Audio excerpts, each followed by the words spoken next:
they're gonna ask me for a down payment, right? Instead of giving that to the bank, I'm gonna give it to you. I'm gonna come in with you for a down payment, and then you're gonna charge me an interest rate, and we're gonna make monthly payments on that. Like a traditional normal mortgage, but you're making the monthly income instead of the bank.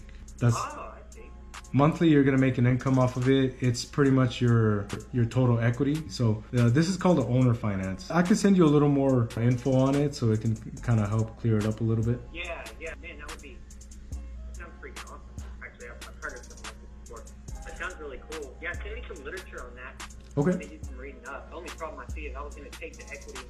This is what I kind of had in my head. I was like, all right, choose this place, we'll get rid of it, and I was gonna sell it and take, all the equity, whether it be 400,000, or if we could get more, and just buy a house outright and not have a freaking house payment for a few years. You know what I mean? Yeah, that makes sense. That's kind of what I had planned in my mind. Yeah. I'm open to any options. I'm an entrepreneur, so hey, I like to mess around with shit. So yeah, send me whatever you got, and I'd like to take a look at it. Maybe it's more lucrative. All right. I appreciate the call, and yeah, we'll see if we could do something. Yes, sir. I'll let you later.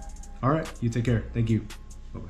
Has to be an owner finance deal. He has a mortgage at around 400,000. Well, no, actually, I think he said around 500,000. So 500,000 mortgage, 400,000 in equity if he's asking for a $900,000 purchase. Always gotta ask is, if it's your price, okay, you gotta give me the terms. It's gotta be an owner finance. It's gotta be at an interest rate. I make payments. I'm gonna try to make it to where I do a wraparound mortgage. I'm gonna sell this total mortgage to a new buyer. It has to be that route, because if I buy this cash for 900,000 and I try to sell it on the market for 950, I'm hoping I'm getting 950, but what if I only get 935? If I get 935 alone with commissions and everything, more than likely I'm gonna be negative something.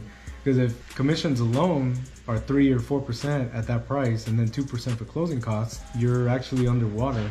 You're not gonna be able to sell this thing.